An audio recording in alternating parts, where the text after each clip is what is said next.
It's easy to make good nachos, but with a couple of tips, you can make great nachos. Let me show you how.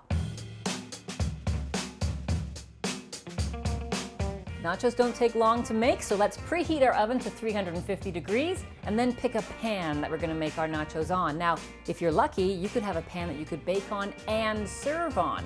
If you don't have a pan like that, what I do is I line a baking sheet with a piece of silicone because that means my nachos are gonna slide off without any problem at all. Now let's talk about the two most important ingredients with nachos, and that is chips and cheese. Chips, you want to have a rather thick corn chip for nachos because it has to support the toppings you're going to put onto them.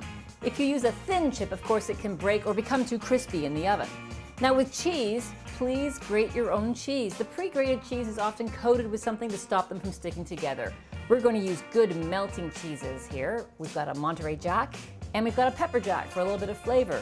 Mixing your cheeses up is a great idea. It adds visual interest and a flavor boost. We're gonna put some chicken on the nachos. It's not gonna have enough time to cook in the oven, so make sure it's cooked before you put it on the nachos. The biggest tip I can give you with respect to nachos is to layer your ingredients. You don't wanna put a mound of chips with a whole bunch of cheese on top because the chips on the bottom feel left out. They don't have any cheese there.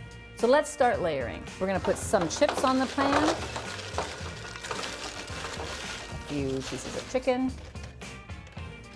Today we're going to put a little avocado on, a little bit of green onion. Now I grate the cheese right onto the nachos here.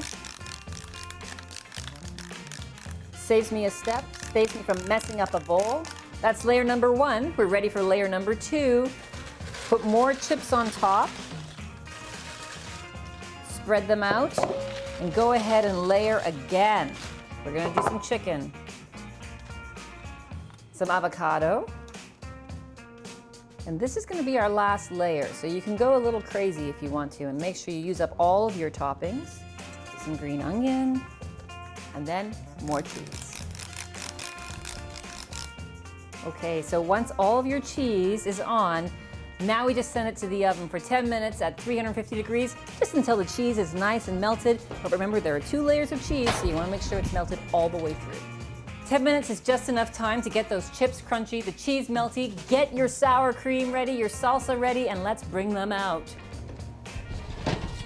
Oh, they look fantastic. Look at that, beautiful. All we have to do now is transfer them to the platter. So I've got a spatula. I'm gonna lift up that silicone liner.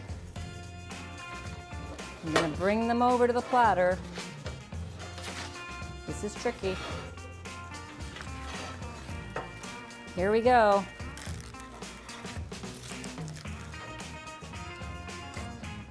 Beautiful.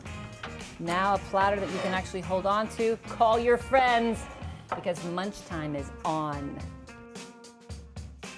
Thanks for watching. If you'd like to see more of our basics episodes, click over here. If you'd like to learn about the customizable silicone liner I used, click over here. And if you have any comments or questions, suggestions for more basics, put them in the comment section below.